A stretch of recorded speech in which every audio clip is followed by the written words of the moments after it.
वेदों में है साइंस का रहस्य। यूरोप के वैज्ञानिकों ने की हमारी नकल। इसरो चीफ एस सोमनाथ ने आखिर ऐसा बयान क्यों दिया, इसके पीछे की क्या सच्चाई है, आज हम आपको ये बताएंगे। चंद्रयान 3 की सफलता के बाद इसरो के प्रमुख एस सोमनाथ का नाम पूरी दुनिया में गूंज रहा है, क्योंकि उन्होंने एक बड़ा कीर्तिमान स्थापित किया। इस बीच उनके वेद और विज्ञान से जुड़े दावों की एक खबर सामने आई है, जिसमें उन्होंने एक बड़ा बयान दिया और एक बड़ा दावा किया वेदों और विज्ञान को लेकर। चंद्रयान 3 की सफलता के बाद इसरो प्रमुख यानी कि एस सोमनाथ का नाम पूरी दुनिया में इस समय छाया हुआ है। आपको बताएं, ये जो बयान इसरो चीफ ने दिया ये थोड़े टाइम पहले का है, जिसमें इसरो चीफ ने यह दावा किया है कि विज्ञान के सिद्धांत वेदों से आए हैं।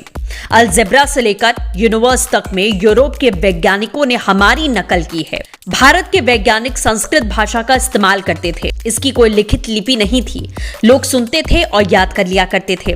बाद में लोगों ने संस्कृत के लिए देवनागरी लिपि का इस्तेमाल करना शुरू किया। इंजीनियरों और वैज्ञानिकों को संस्कृत बेहद पसंद है, क्योंकि ये कंप्यूटर की भाषा को सूट करती है।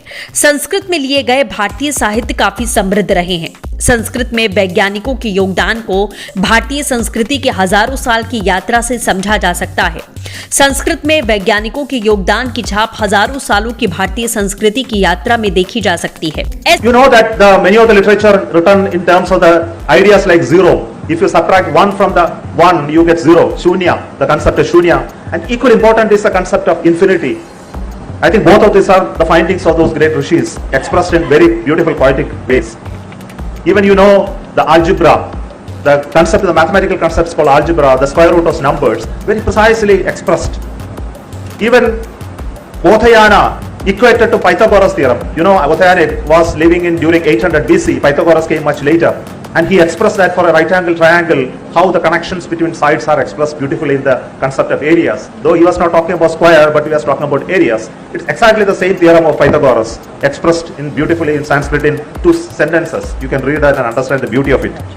Many other concepts like the concept of Vimana, architecture, the construction technologies, the concept of time, which is beautifully expressed in many literature, the structure of the universe and how it evolves and grows bigger and bigger with time, metallurgy and manufacturing, chemical technologies, medicines, treatment, languages, the structure of the grammar, shastras like Nyaya, Law, Sangeet, Tala, spirituality, philosophy, yoga, temple, astrology, and all of this were expressed beautifully in the language of Sanskrit.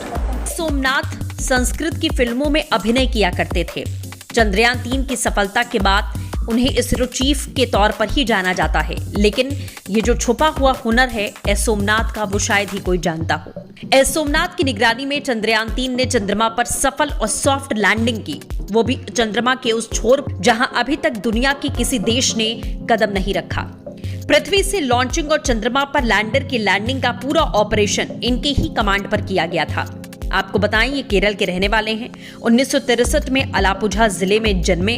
उन्हें संस्कृत का अच्छा ज्ञान है। Sanskrit film Yanam में अभिनय कर चुके हैं और पूरा नाम श्रीधर पारकर सोमनाथ है। उनके नाम का मतलब चंद्रमा का भगवान है।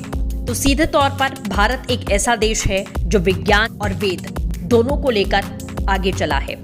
संस्कृत की बात करें या फिर हम वैज्ञानिकों की बात करें, विज्ञान की बात करें, ये भारत में ऐसा मेल देखने को मिला जो शायद पूरी ही दुनिया में कभी नहीं देखने को मिला। धर्म और विज्ञान दोनों एक साथ चलते हैं। आपको याद होगा चंद्रयान 3 का जब लॉन्च था, उससे पहले पूरी टीम मंदिर में जाके दर्शन करती है, पूजा करती है। और ऐसा दुनिया के लोग मानते हैं कि जो वैज्ञानिक होते हैं, जो साइंटिस्ट होते हैं, वो धर्म में, वो शक्ति में, वो वेदों में, वो ग्रंथों में विश्वास नहीं करते। लेकिन भारत में ऐसा नहीं है। हमारे बड़े से बड़े जो वैज्ञानिक हैं, आप उदाहरण के तौर पर देख सकते हैं, जैसा कि इसरो चीफ एस सोमनाथ, जिन्होंने साफ कहा कि वेदों से ही विज्ञान का रास्ता साफ हुआ है, और जिसका पूरा क्रेडिट जो है वो बाहर के विदेशी वैज्ञानिकों ने लिया और उन्होंने भारत की नकल की है, जिसे हमें समझना पड़ेगा।